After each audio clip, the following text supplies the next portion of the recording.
Written at the close of spring. Sonnet 2 by Charlotte Smith, 1749 to 1806. The garlands fade that spring so lately wove, each simple flower which she had nursed in dew, anemonies that spangled every grove, the primrose wan and hare-bell mildly blue.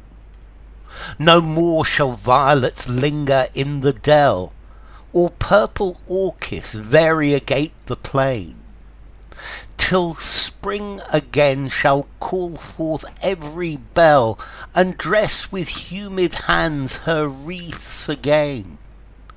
Ah, poor humanity, so frail, so fair, are the fond visions of thy early day, till tyrant passion and corrosive care bid all thy fairy colours fade away. Another May new buds and flowers shall bring. Ah, why has happiness no second spring? Okay, this is a poem by Charlotte Smith. Charlotte Smith was really gave birth to the Romantic movement. She's a poet from the School of Sensibility.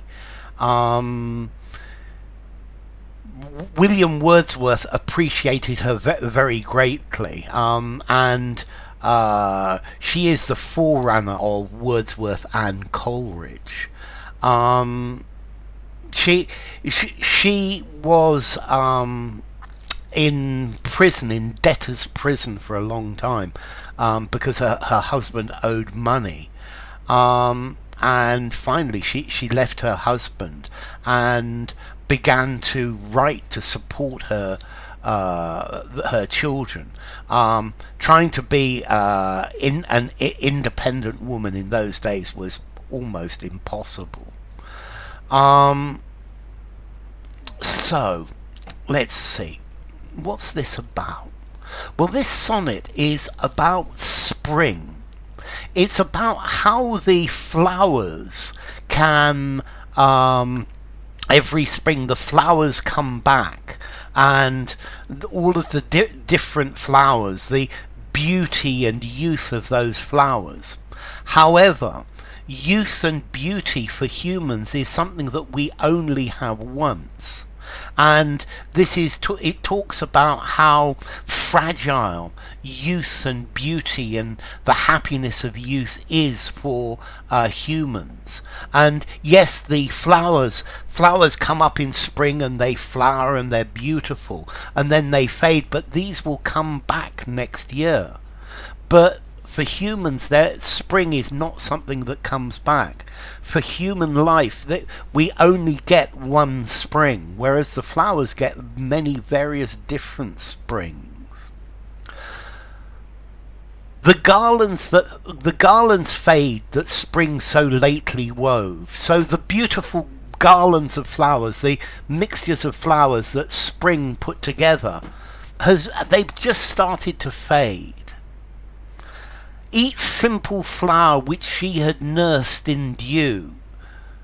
So the spring had looked after each flower with the dew, with the water in the morning, and spring had nursed each of these flowers.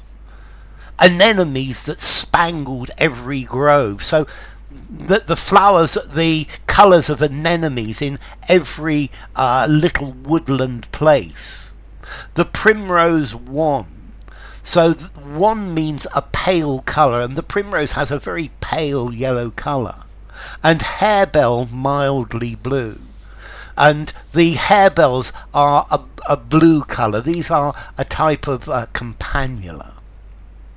No more shall violets linger in the dell. So there will be no more violets in the valley. There will be no more violets. Well, the violets might come back in autumn, but only for a little bit. or purple orchis variegate the plain. So the purple orchids won't variegate. To variegated means two-coloured. So I guess the plain, the flat plain, with the green of the grass, and this is variegated with the purple of the orchid. So it's variegated, is two-tone, is two-coloured. Till spring again shall call every bell forth. So yes, spring has faded, spring has gone, but spring will come back again, and all of these flowers will come back and dress with humid hands her wreaths again. And spring personified will use her wet hands to make these flowers grow. She will twist them all together, she will make them all grow, so spring will give them life again, will bring them back. Ah, poor humanity, so frail, so fair, are the fond visions of thy early day. And this is where the Volta starts. This is the Volta. So spring comes back, but humanity is so fragile, so frail, so fair, so beautiful. Are the fond visions of thy early day. So spring is like the beautiful spring of a person, where they see everything in a different light. They have this fond memory of the wonderful things that they could do, of the wonderful life when they were young. Till tyrant passion and corrosive care bid all thy fairy colours fade away. And then the tyrants, the rulers, passion and care, the worries of life, these take away all of the fairy colours of the spring of the human. So the human, or human beings in their youth, they are beautiful, fragile, fair, they are happy. But then care and worry and life fades all of these beautiful colours of the human. Another May new buds and flowers shall bring. So spring will come round again, May will come back, and there will be new buds and new flowers and new beauty. Ah, why has happiness no second spring? So why does the happiness, the vibrancy, the ease, the lack of care of youth, why doesn't this come back again? Why doesn't it have a second chance? Why is it not cyclical? Why is life just one path, as opposed to the spring and nature, which is a permanent circle of birth and death and rebirth? And why is this not reborn like the flowers of spring? So enough. If you enjoyed the video, give it a rating, subscribe to my channel, and I will see you soon. Bye for now. Written at the close of spring. Sonnet 2 by Charlotte Smith.